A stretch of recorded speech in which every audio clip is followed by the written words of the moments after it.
are gay because, like, clearly, like I can buy Merry and Pippin. I'm fine with that. I don't read them as that, but I'm fine with that reading. Sam is clearly in love with Rosie Cotton, and Frodo is aggressively asexual.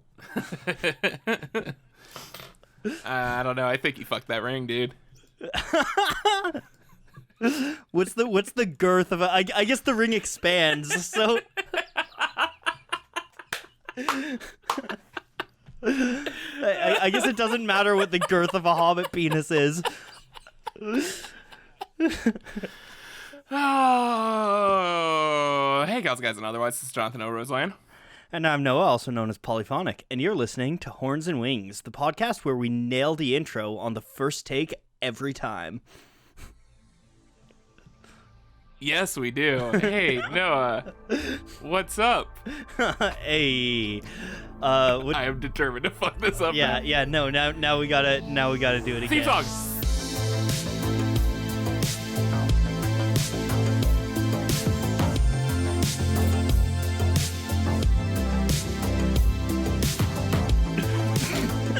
Shit, she already played the theme song, dude. We gotta go. We gotta go through it.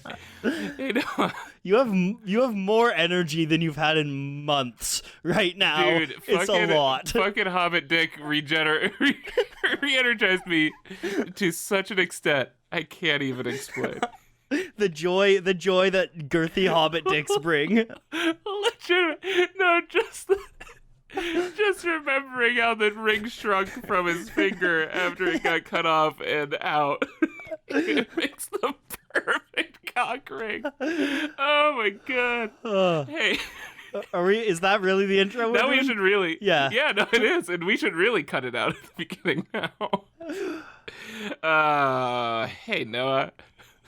Are we not? Are we not retaking the intro? I think we. Noah. John. I refuse. Hey guys, gals, and otherwise, I'm Polyphonic, and this is Horns and Wings, the podcast that I run completely solo with no one else. And I'm Girthy Hobbit Cockring.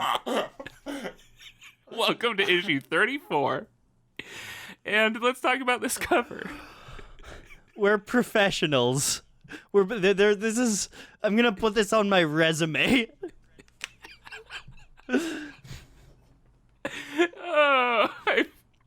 I am a fucking weapon of mass podcast destruction right now, and I am ready to. You've gone power mad.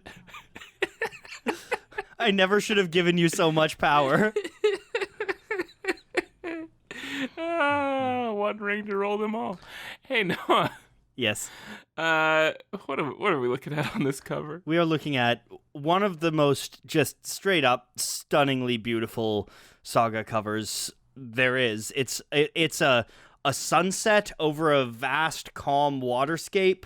It's like pink and orange and purple sunset colors, you know, and on this sunset, sitting in the water, reflected perfectly, is Friendo with Goose on her back, just fishing in Goose's little fisherman hat. It's adorable. It's the cutest, calmest, most relaxing vibes in the world, and it's really, really just like, it's really needed after all this talk of girthy hobbit cock. No, I love it. It's very Life of Pi. Like, yeah, it's very just that you can't tell where the sky starts and the water ends, and yeah, no, it might be a top 3 for me. Yeah, this has like rocketed me to like Saga places that I want to be. I want to be sitting on Frendo's back, chilling with Goose, just fishing in this placid lake at sunset.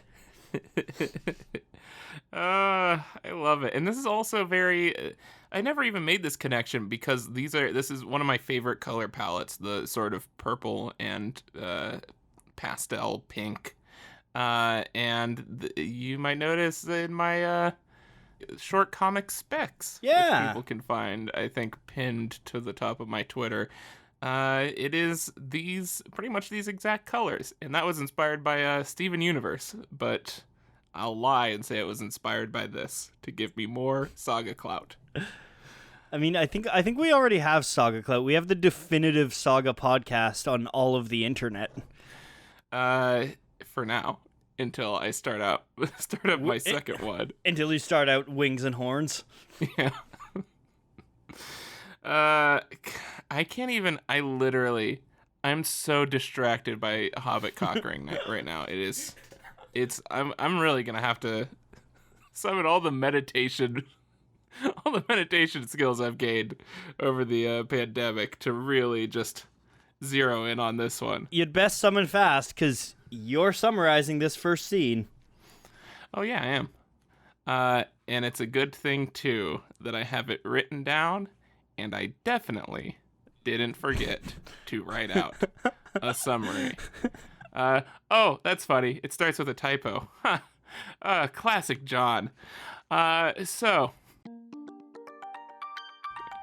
we start out with a shot of Petrichor staring into her mirror, and she's got all her little trinkets around her, and she's putting on her black lipstick. And we have some Hazel narration saying we're all aliens to someone. Even among our own people, most of us still feel like complete foreigners from time to time. And we see other prisoners staring at Petrichor judgingly, and we see Petrichor walking towards the classroom that we left off how many issues ago at this point? 3 issues ago? Is it that long ago? At least 2 issues ago. Yeah. I mean, yeah, we had Upshur Doff. We had we had Marco and Alana, yeah. Marco and Alana.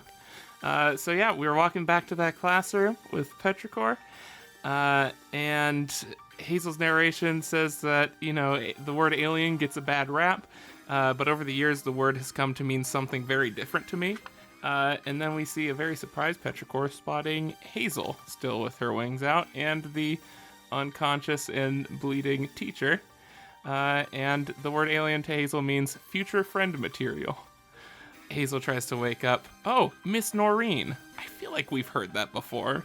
Have we? I might just be remembering reading the series. I think we have. I think maybe the guard called her Noreen. You know what it is? It was when I was typing out this summary that I have written. Oh, that's where I read it before. That's where you've because heard... it says in the summary, Miss Noreen. That's why it's familiar. So we have Petrichor very confused by Hazel. Says something in blue. You want to take a crack at that? Yeah. What she says? Kio vi estas. You have wings, or something. She says, "What are you?" I was very close there. Just so close. There was 3 words. You are correct. And you was one of them. Just the opposite end of the sentence.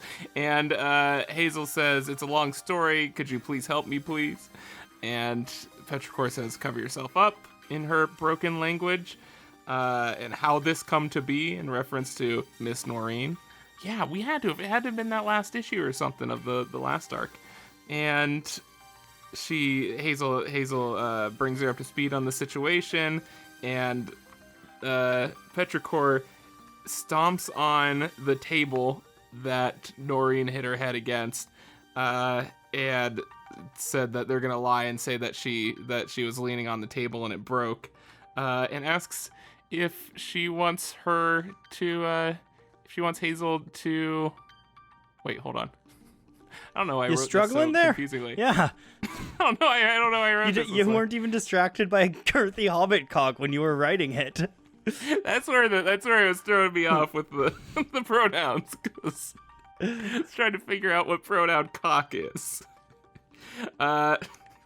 She asked Hazel if she wants her to kill Miss Noreen to keep her secret, and Hazel very quickly says, "No, thank you to killing my teacher."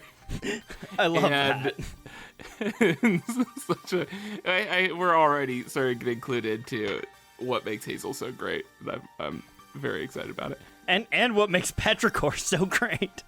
Oh yeah. And Yeah, and Petrichor pretty much says, you can't really, if this secret gets out, then everyone in the universe will want you dead. Hazel says, but you don't, and I don't even know you that good. And Petrichor points out that she understands exactly where Hazel came from, which was set up properly 3 issues ago.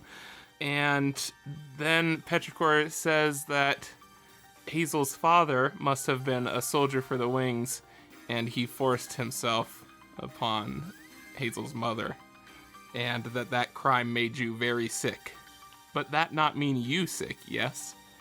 And then we wrap up with Hazel's narration, where she says that I wanted to correct her, but if I'd learned one thing by that point in my education, it was that when anybody in these cruel worlds offers a helping hand, I'll go ahead and spoil the next bit, you shut your fucking mouth and grab it. And we have some more exciting team-ups. Yeah. This is what this book is all about.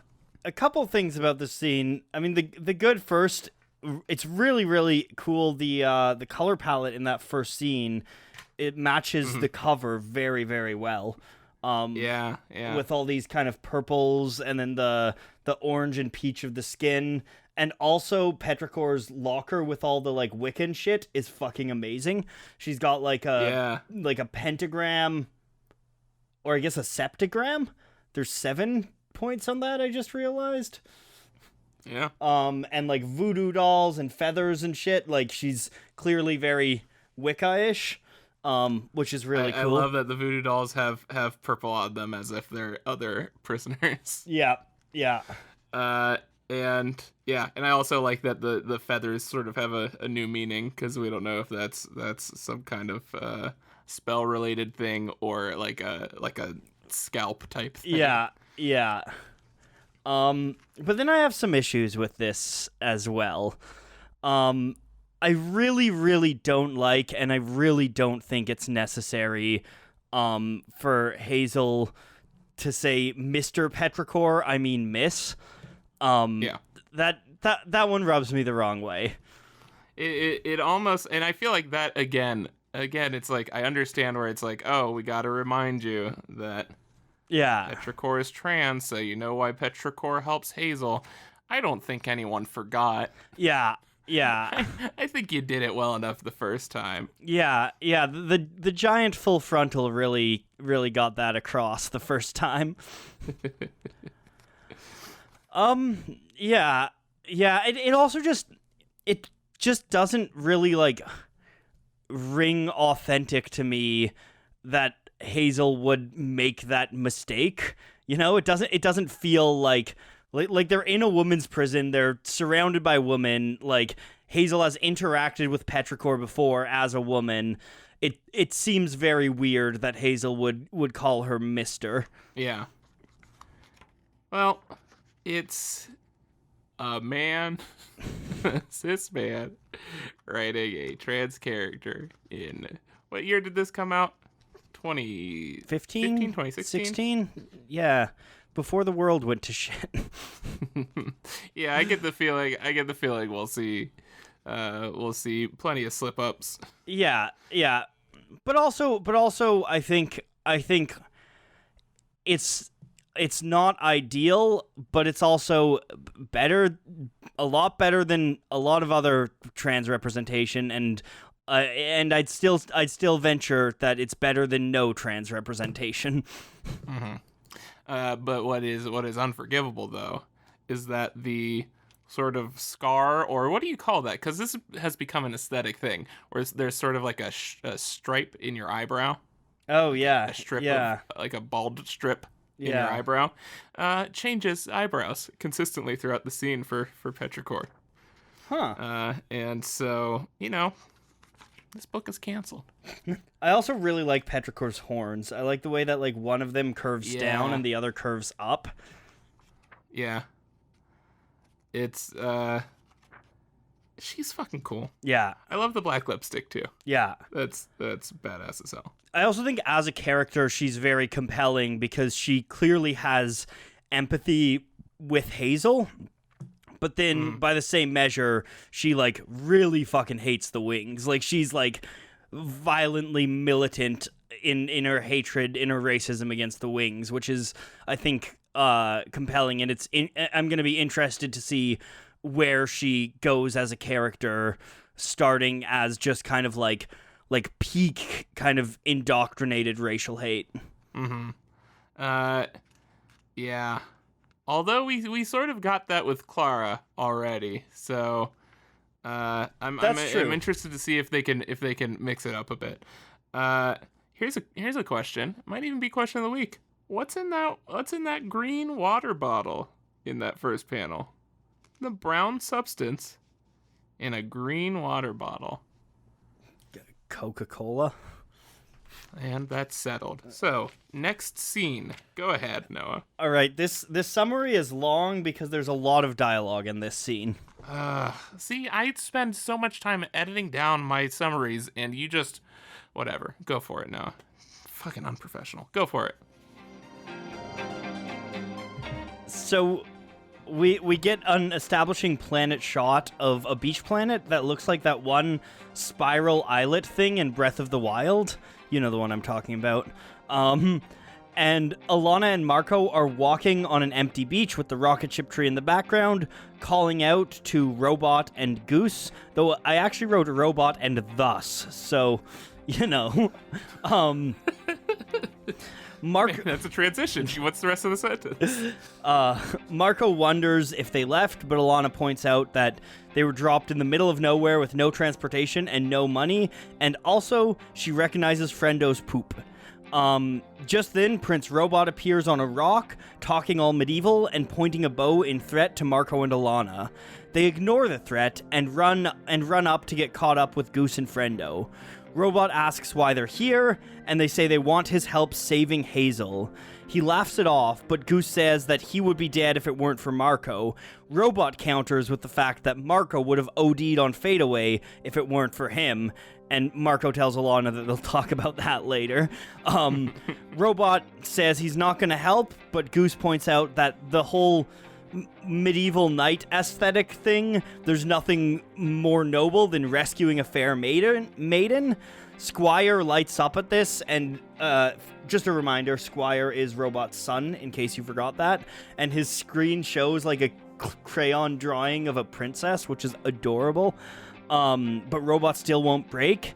And finally, Marco threatens and says, just pray we never decide to send King Robot an anonymous tip where to find his offspring.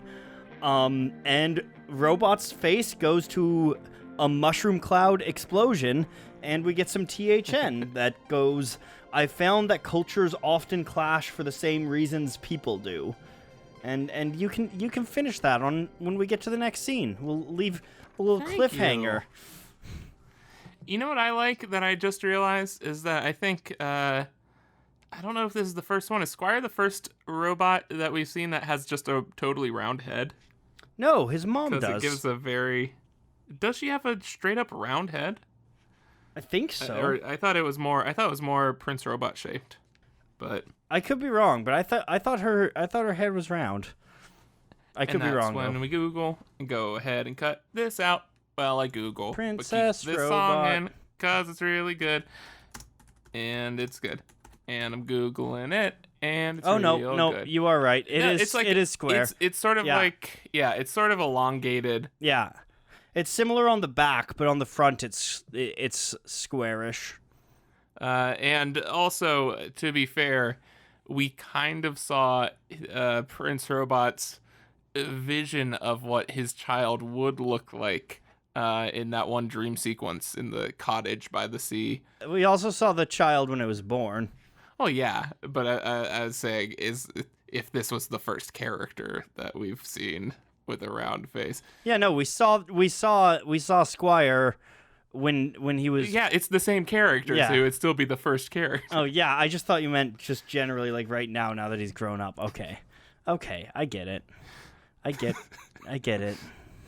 Yeah, I'm pretty sure this is the same place. For reasons that we'll learn later in the later in the issue, actually, is why I'm pretty sure this is the same place. Yeah, right, yeah.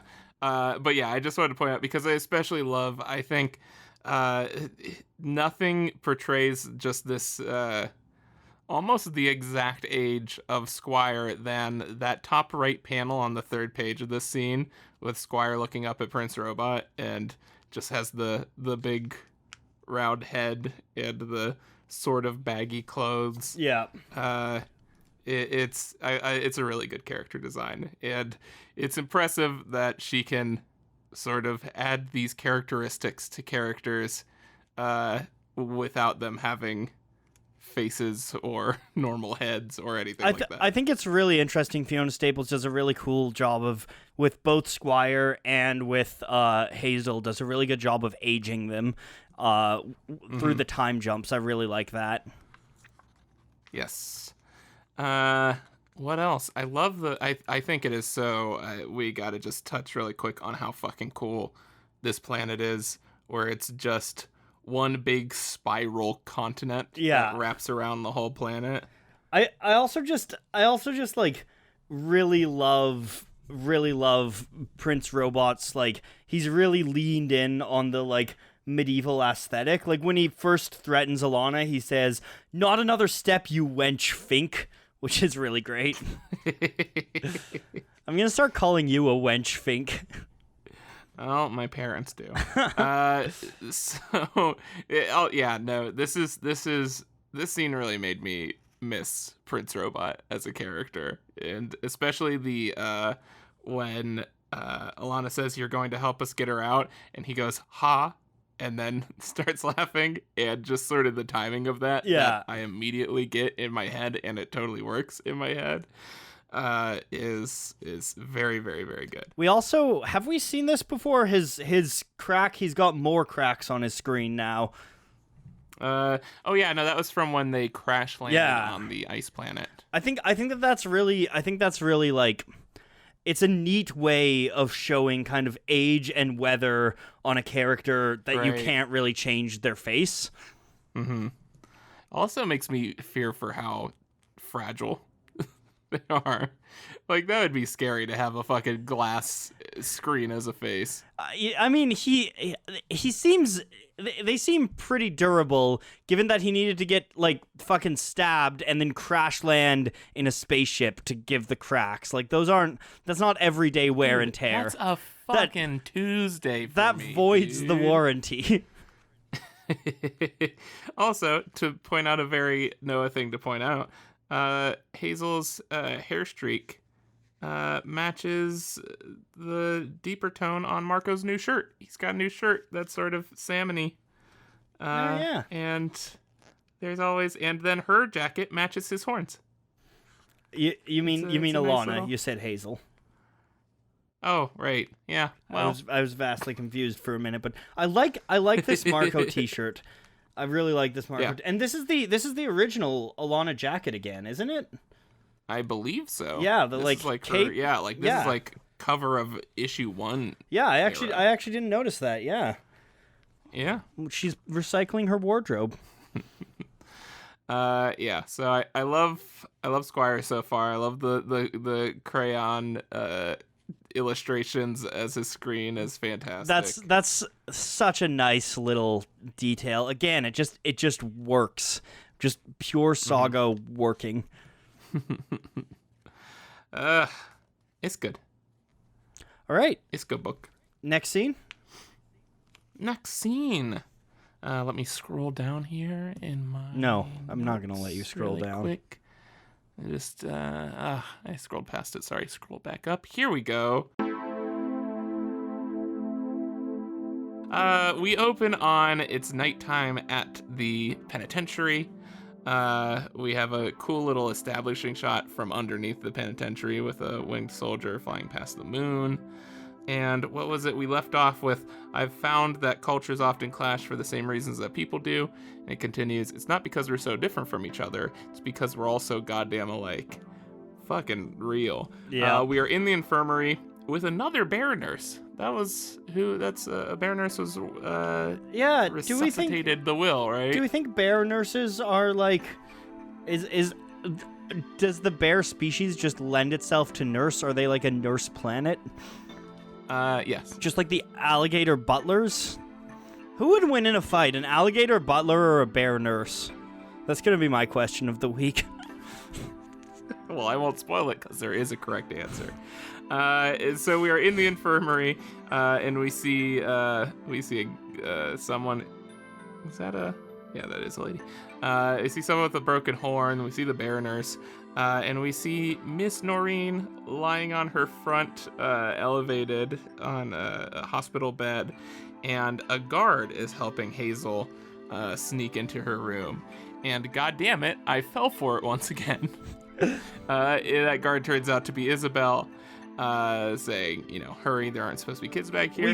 We really are not getting enough Isabel this arc. No, we need all the Isabel. Isabel spinoff, please, and when. So Noreen is very surprised. She says, "You're soulbound to an astral shifter?" So it seems we finally have the non-racist name for the horrors. Is an astral shifter. And Hazel says, "She's my big helper, yeah." Which I like that name too. And Noreen asks for an explanation for how she came to be, how this all happened. And Hazel very simply points out, "Well, my mommy is from this planet. My daddy's from the moon. He loved her so much that he put his penis inside her, and then I got in my mom's tummy, which made her happy, except now she can't go in bounce houses because they make her go pee a little bit." So that's kind of our beginning of the arc summary of the rest of the thing. We just needed that at the beginning. And so, yeah, she explains that Clara really is her grandmother, and she's waiting for her parents to save her. And she's flattered that Hazel trusted her with this information, and she's not going to tell anyone. And in a way, Hazel is exactly what she is, what her whole goal at this prison is to maybe help one of these kids not totally resent the wings. And, so she's making Hazel her project. So Hazel explains that she came to make sure she was all right, and she brought Miss Noreen a present. And she pulls out of her backpack one copy of A Nighttime Smoke by D. Oswald Heist, and explains that Clara ordered a bunch of copies for the library once they got here. And Noreen says she hasn't read any Heist since high school. Or like heist school, Noah. Okay. That's Since enough school. of that. You're canceled. Hazel asks if she thinks if Miss Noreen also thinks he's the best writer ever, and she says he's very clever, but she doesn't think that artists should be ranked like racehorses. And no offense to the rest of your family, but anyone who thinks one book has all the answers hasn't read enough books. I came out to have a good time, and honestly, I'm feeling really attacked right now.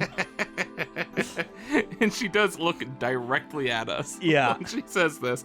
And then we see the shocked Hazel face, and the narration ends the scene with, "Of the many things my first teacher taught me, that's the one that stuck."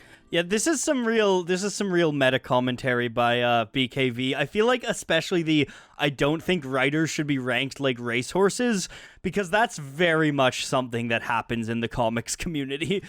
Oh yeah. I mean, that's why they created the Lopper Awards, But yeah, no, I love that it feels like anytime we're talking about a heist book, we're talking about Saga. Specifically A Nighttime Smoke. Yeah, we're just talking about Saga, which is fantastic. Yeah, a Nighttime Smoke is a neat little, it's a great plot device, but it also just provides this moment of metatextual reflection, which is such a Brian K. Vaughan thing. Like he very much likes to get meta with his shit, and he always does it. he always finds such a good way to keep it in universe without Yeah. entirely breaking the fourth wall. That's actually what I was gonna say too, and I think it's especially good in Saga because a lot of the time the way he gets meta is with pop cultural references, which he can't do. So he's just created his own pop culture piece to reference.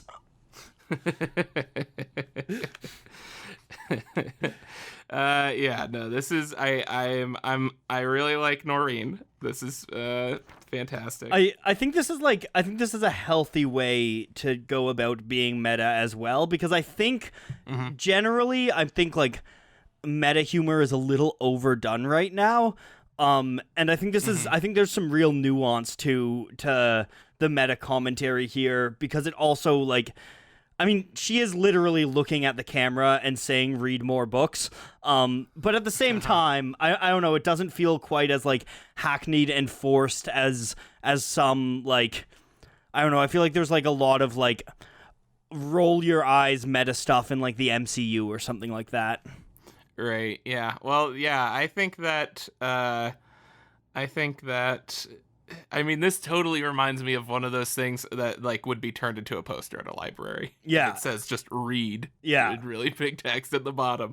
But yeah, no, it's a nice way to, I don't know, I like it. People don't like when books are preachy or whatever, but it's like, no, I like that. That gives me, that just, it's just a fun little, like, oh, I get another thing that this book is doing. And I appreciate it.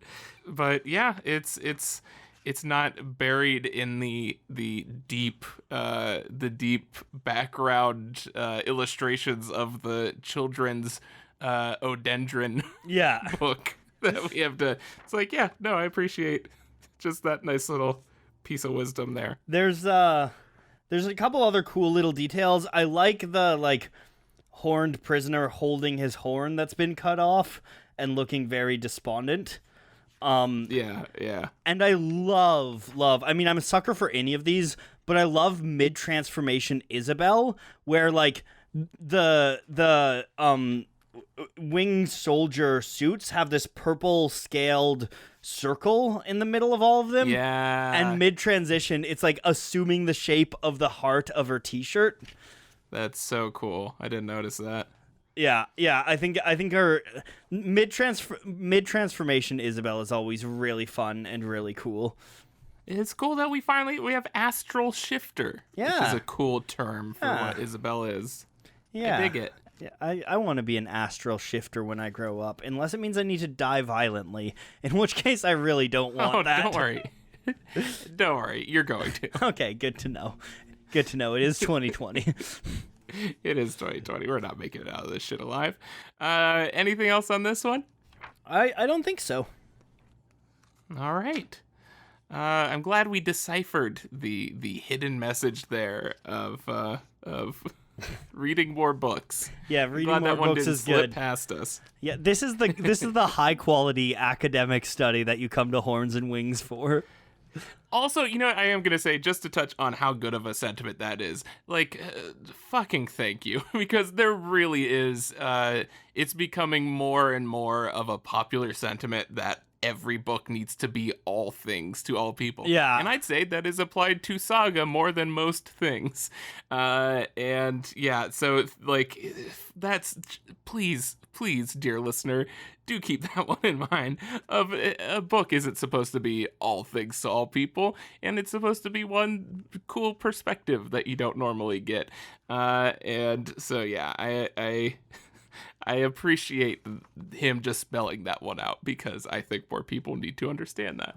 I also think that right now, unfortunately, because I am terrible, I don't have any recommendations, but in this context, as we're criticizing Saga's portrayal of a trans character, find some books written by like trans writers. The only one I can think of is the which I haven't read yet, but in our Elements, we did something by Ji Yang or Jai Yang, yeah. right?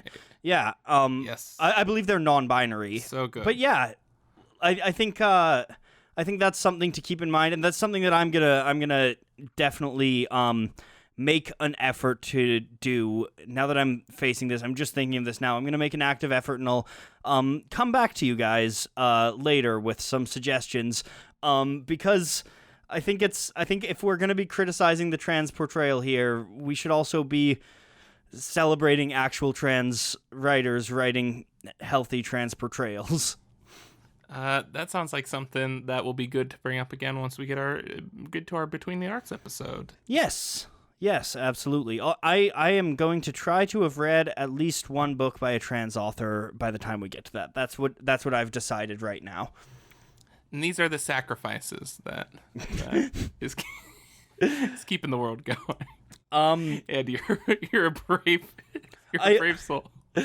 I'm not trying to celebrate myself. Really, you're making me sound like a giant self-righteous asshole.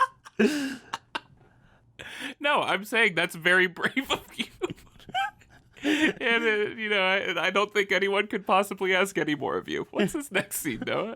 Well, I also wanted to mention that I think that this line also speaks to speaking of trans issues, it speaks to the way that a lot of people there's a trend of our generation framing things through Harry Potter, which you shouldn't do, and you really shouldn't do now. But yeah, I think that really resonated with that. And I do think it's good. I think people get a little too upset with people framing the real world through books, because like that's the fucking point of books. Like, the point of books is to better illuminate the real world. But yeah, read more books. Yeah. That reminded me of, have you watched what is it called, The Social Dilemma on Netflix? I was documentary. Literally actually watching it this afternoon. I haven't finished it, but I was watching it it's so this good. afternoon, yeah. But yeah, that is a very good, if people need a reason to get out of their social bubbles and how much you are unconsciously just in very much in an ideology bubble. Yeah, watch that and read more books. Next scene, Noah. Let's do a scene, Noah. All right. We get another wide establishing shot. This time it's the Star Whacker on the ice planet. The Will is marching Upshur and Doff along the ice. We see a panel of him talking to himself, and then in the next panel, it's revealed that he's talking to a hallucination of the Stalk, kept alive. He never dies! You're very happy about that, aren't you, John? I'm happy with how true this observation has remained. Yeah. So he's talking to a hallucination of the Stalk, and that hallucination is kept alive by continually feeding on the heroin meat from the planet that I beautifully dubbed Mountainia. Damn it, I hate it. Upshur whispers to Doff that he's insane, but Doff recognizes what the Will is doing and explains it. The conversation is interrupted by a giant-ass water snake thing bursting through the ice. The Will jumps into action, climbing into the snake's mouth and prying its jaws open, which snaps the jaw and kills or otherwise incapacitates the snake, because the Will is really fucking badass. Upshur, as this is happening, is praying, please kill him, please kill him, please kill him. And Doff is taking pictures, and Hallucination Stalk is calling the Will a pussy. So everyone's right in character for that. And after seeing that, and Upshur and the Will surviving and killing that, Upshur says he quits and that he's ready for the Will to kill them. And this is where we actually get our first fatphobic comment. Yay. Yay. And but Doff doesn't want to die, and Doff says he thinks he can help find Prince Robot because he had a friend who was in the paparazzi who followed the prince to a honeymoon spot and that was then paid off not to share the pictures. So that, in my mind, is the confirmation that yes, they are on the planet that Robot was fantasizing about. And then we end on some more Hazel narration. You'll never understand the way the worlds really work until you surround yourself with people from all sorts of backgrounds. I love the little detail of the worlds really work rather than the world really works. Yeah. Yeah. Yeah, no, it's a... Yeah, I just love that, like, the adaptation of sayings and stuff like that to fit this better. It's always very enjoyable. Yeah. I love, this is a great, again, just a great little action sequence of just, like, I feel like this is all you need for a good action sequence, is to put the protagonist in a super shitty situation and make them do something creative to get out of it and that you don't see coming. And we get that with the Will stuck in a giant snake serpent mouth and then pulling a King Kong and snapping its jaw. But yeah, no, we do get a fat fuck out of Upshur, which, to be fair... But also, I'm fine with that. Like, Upshur is a talented person, but Upshur is also kind of a fucking dick. I mean, yeah, we did get the setup of, like, calling people breeders and, like, sort of just shitting on... And saying, and praying, please kill him, please kill him, please kill him. And, yeah, like... Yeah, I'm gonna take a shot in the dark, and it's not to sort of excuse anything. But when I look at Upshur, I absolutely see someone with the potential for fat shaming. Yes. Yeah. He fits the profile. I think this is something that is kind of important to talk about within this. Is it's not like we don't think that there should be, it's not that like we don't think characters can fat shame in the story, because characters can and will, and people do fat shame people who are bigger. Mm-hmm. Like, that is a reality of life, and it's important to portray that reality. But I also think it's important that that is not the only, like, aspect of the character that is ever commented on or anything like that, right? Yeah. And I do that's a pretty cool in-world explanation of what's going on, that he's been eating pretty much nothing but this Mountaina jerky. Well, yeah, I think it also speaks to maintain a high at all times. It speaks to the way that addiction can have, and does often have, an impact on people's weight and body image. Mm-hmm. I also think it's fantastic that, like, very early on we're showing that just because he's put weight on does not mean the Will is not still hella fucking badass, and he can still kick absolute ass. And I think that's a very deliberate thing being put here. I mean, the thing is, if he's eating nothing but jerky, like, come on, that fucking, he's protein bulked up, like, he's probably more fucking ripped than ever. Yeah. He's jacked. He's fucking pumping iron. Being insulted by his ghost hallucination girlfriend. Which, I mean, we can all relate to, right? That's something we all know what it's like to be constantly criticized by the hallucinations of our dead ex. Yeah. This is a very, very Saga scene, and I very, very much enjoy it. And it's exactly what this book needed, right in the I guess penultimate scene. Yeah, and also this is a talking heavy issue, so it's nice to get a bit of action.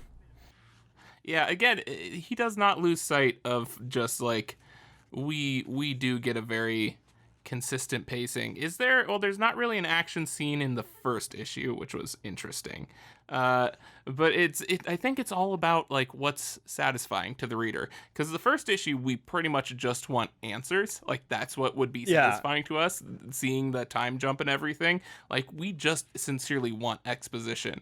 I think exposition gets such a bad rap. I think people mistake any exposition with bad exposition, because I think bad exposition is bad, but I mean good exposition is incredibly important, and without exposition, Legolas doesn't exist as a character, nor does C-3PO, you know?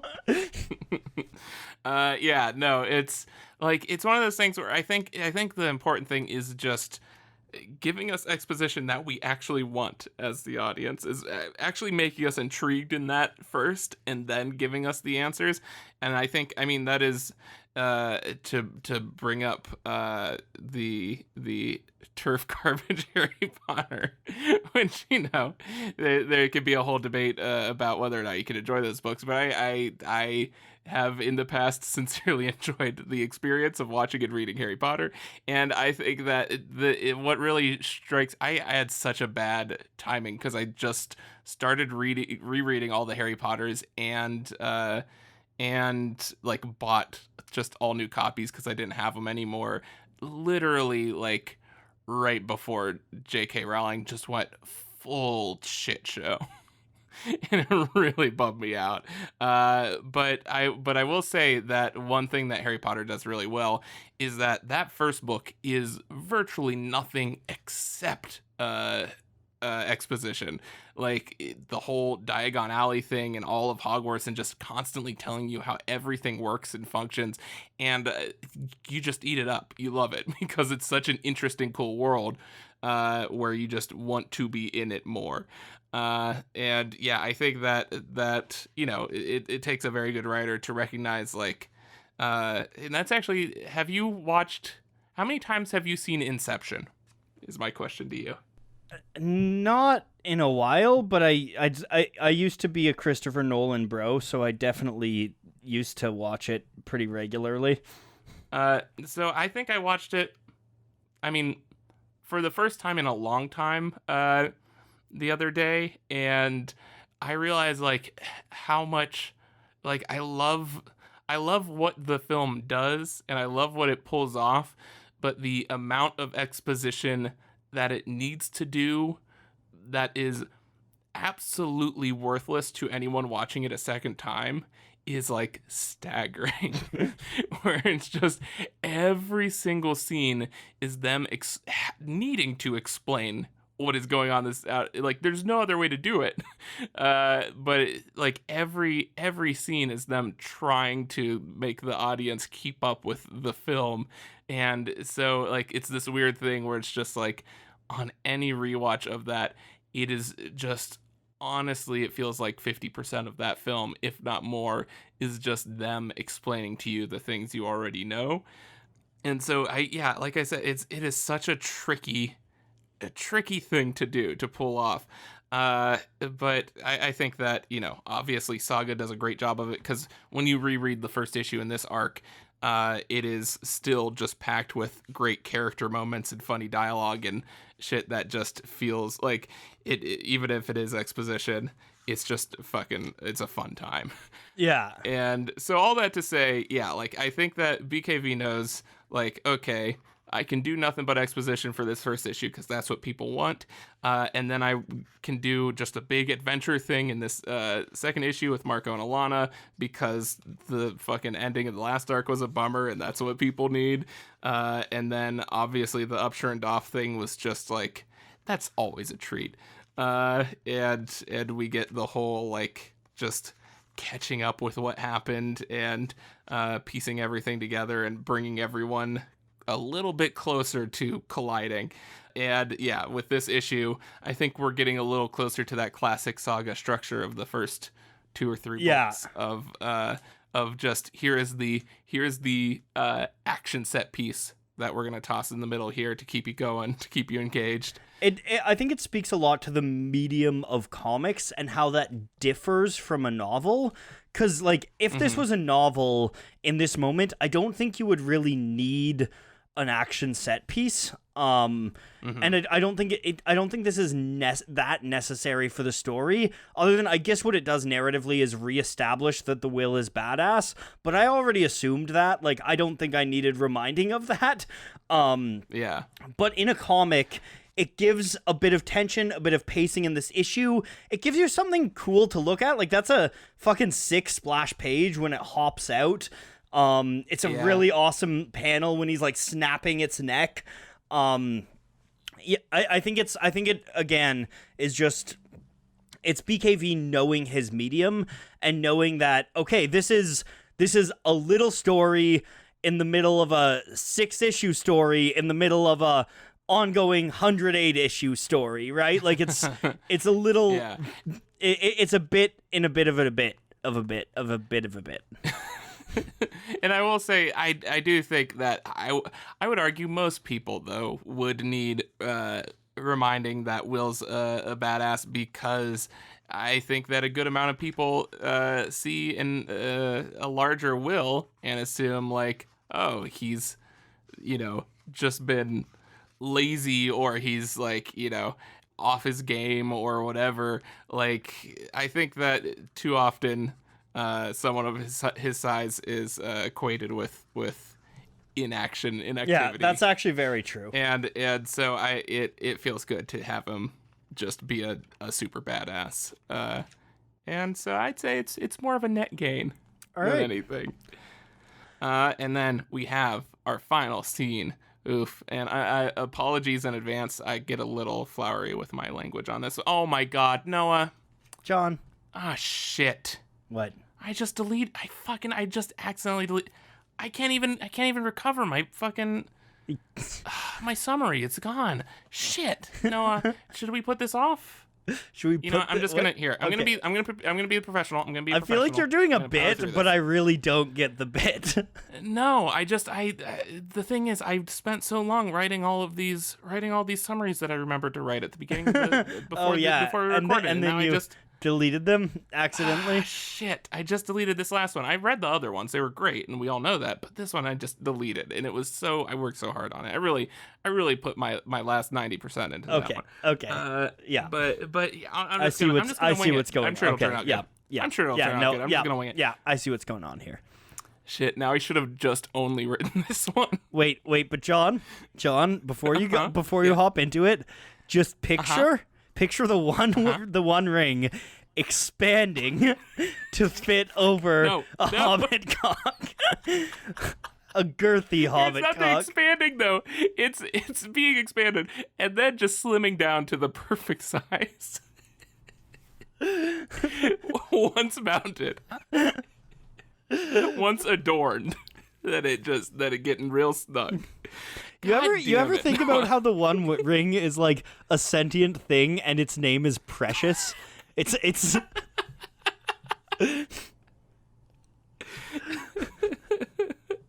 based on the novel Push. Yeah, exactly. By Sapphire. Was that a prequel? Oh God. No, there's no prequels to the Lord of the Rings. Noah. John. We're gonna open. Oh, we get to do something we haven't done in so long. So we have the continuation of Hazel narration here. Yeah, we do get to do and this. You'll never understand the way the worlds really work until you surround yourself with people from all sorts of weird backgrounds. I mean, I know diversity is an overused word these days, but without it, what would we be? And then we have Lexus sort of continuing this narration while reading, I'm assuming, A Nighttime Smoke. And we get a passage from Nighttime Smoke, which we have not gotten in a long time. And here is now our dramatic reading of this. Do you want to read the English, the language, and I'll dramatically read the blue? That sounds great. Haley put in some very sort of. Also, we should note that what's happening is Lexus is reading it, and then Clara is translating it to blue. Yes, and so we get little more than a bunch of inbred fucking morons. Eames responded to his new love. Malmuta pli olfascun donascon fic idioto.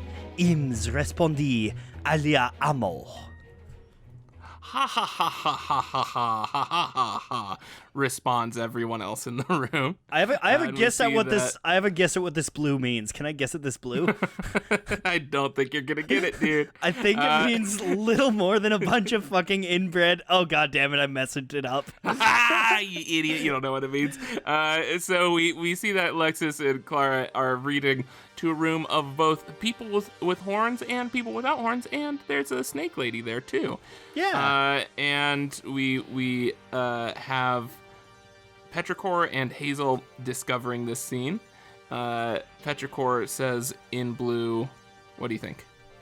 It's Kyo Okaza's. Kyo is what? Okaza's is what's happening? What's going on?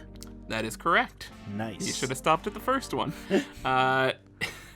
And we get Hazel saying that Granny and Annie Lexus are doing a story reading for everyone. And Petrichor realizes this is not a story, this is propaganda. And that if the guards figure out that Clara and Lexus are trying to bring the horns and the no horns together, then it's going to be big trouble, especially for... And then she's interrupted by Miss Noreen saying, Hazel, I was wondering if I could borrow you just for a minute. And she runs off with Miss Noreen. Miss Noreen says that, to be honest, she's been thinking a lot about what you showed me the other day. She's very worried that if anyone else found out the truth, what would happen to her? And Hazel says, but you're still going to keep my secret, right? And then we get our final splash page, very similar to the first issue of this arc's cover. And it's Noreen leaning over to Hazel with the big architecture of the prison surrounding them. It says, actually, I'm going to help you escape. And that is where we leave off. And I like that we get the pull back the camera to remind you that this is a big prison complex, just to get your brain especially immediately pumped for Prison Break that is going to happen with Miss Noreen. Noreen actually has a tattoo on her back that is the blueprint of the prison. She went overboard with it. It kind of looks like a sweater. It's just very blue. It's a very blue print. It covers her entire torso. This is. I said that because she's wearing a blue sweater. Is my joke there, and I was acting like that was the tattoo. Is my joke, Noah? Because you said a blueprint, and so her sweater is blue, and you said it was on her back. So I was saying that the tattoo covered her entire torso. That doesn't especially explain why she has a turtleneck if it's a tattoo. I don't know the physiology of mantis women though, so but yeah, so that is the joke that we were going with, and I'm glad that you set it up like we planned and I knocked it out of the park. Noah, how did you think of this scene, Noah? What?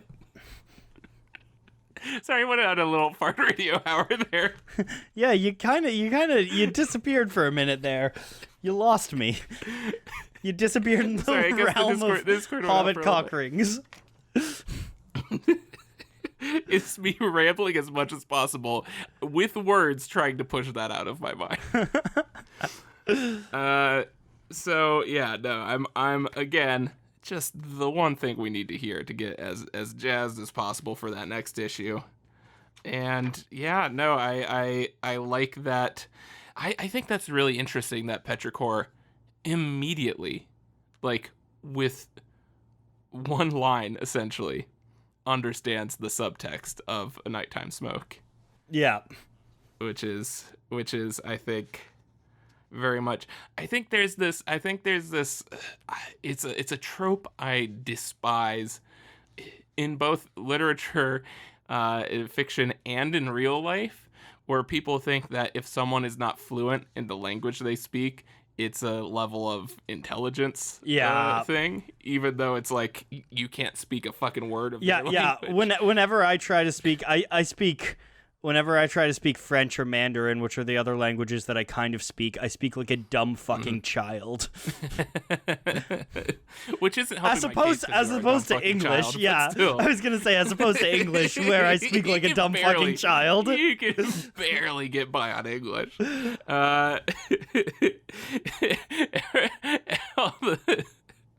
All the people speaking Mandarin are like, why does he say women like that? I don't understand. It's Reek Havoc. Oh my god. But just pushing all the triggers. Don't even get me started on that. Did you know that I just use esoteric pronunciations because I want to sound like a hipster? You're so pretentious. No, this is, I think that's a really cool sign of, I mean, this obviously has done so much better at showing Petrichor's character and just intuitiveness and sort of like how quick she is. Yeah. Like literally just how quick-witted she is. Like just the fact that we've seen so many people read this book and at best the meaning of it just very slowly dawns on them. So yeah, that's super interesting. I'm excited for more Petrichor. Yeah, I'm so excited for more Petrichor. I love Petrichor. She's one of my favorite characters. I think, I mean, from what we've seen so far, it's more of how other people interact with Petrichor that's disappointing than Petrichor herself. Yeah, I think is a total badass. But yeah, so we get Clara and Lexus kind of working together to radicalize the other prisoners with compassion. I would never work to radicalize people. and we get a jailbreak coming. Yeah, and also I love it finally dawned on me because the quote we get is so obviously like a continuation of Hazel's narration. I wonder how much of the narration has secretly just been quotes from A Nighttime Smoke. Yeah. She doesn't seem to have the same voice as Smoke though, as Heist. Right. Well, Heist's writing necessarily. I do think she's pretty accurate to Heist himself though. But yeah, again, I think it would be really nice if it ends up that she's a writer. Like if that is that'd be a neat, that'd be a fun, and she's writing Saga. She's writing essentially her version of like the case for compassion, radical compassion. But yeah, no, this is a very good setup. And again, God, I love the colors here. And I love how much Miss Noreen just does not match anything. Yeah, like Miss Noreen and Hazel, and how much they sort of stick out and add this sort of level to innocence and out of placeness in this super drab and depressing environment. Yeah, it's very cool. And that's all I have to say about that. We talked about the whole issue, Noah, and we're done talking about it. All right, so that means actually, sorry. There's one more thing. I do have a theory, a quick theory, and I think that this sweater is not actually a sweater. I think it is actually a tattoo of the blueprint. Okay. For the prison complex. Yeah. Which is why she wears a different shirt literally earlier in this issue. Shut up. It's a fresh one. She's just been inspired. Wait, that different shirt she wears is blue too. There's also a red one. Shut up. It's foolproof.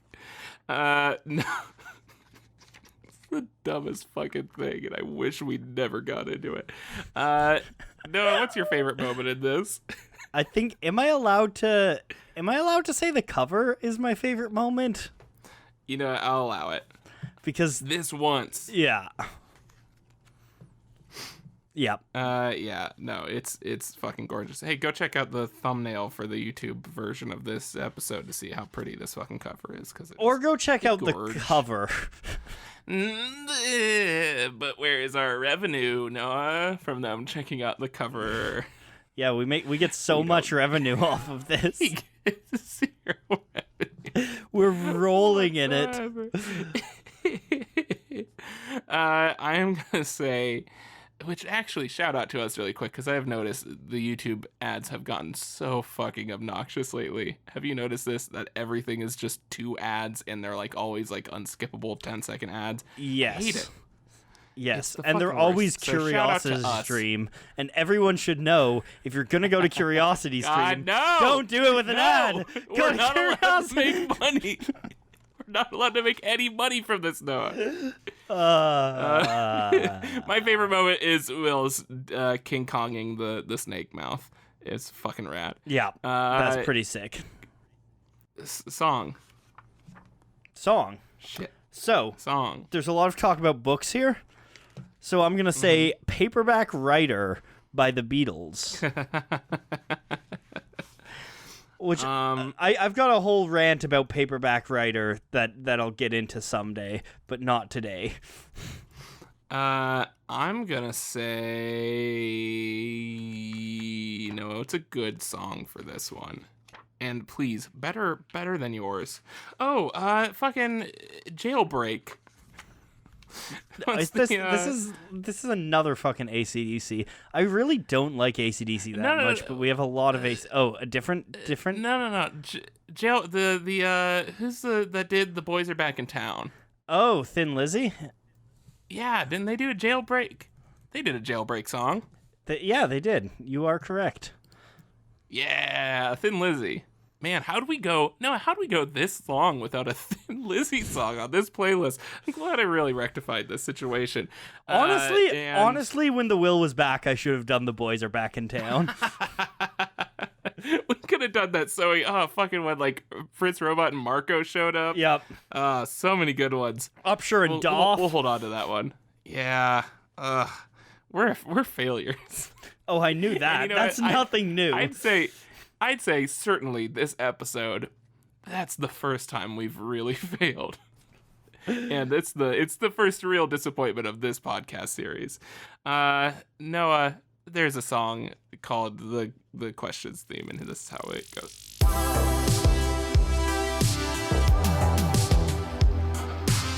Hey, that's the Questions theme. Hey, Noah, what's the questions song? Who would win in a fight? A bear nurse or an alligator butler? That's the question of the week. And Noah, where can people find you? I don't know. Instagram. The Wash Polyphonic is starting to get relevant again because I haven't done an Instagram post in some time. I really... Oh, by the way, Noah, do me a favor right now. Can you please look up Wash Polyphonic on Twitter and look up who Wash Polyphonic is following on Twitter? Yep. You can hear me typing because I'm looking it up. Mm-hmm. It is following...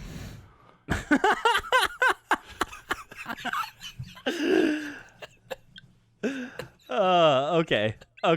I get it. No, who's Wash Polyphonic following? For the listeners at home.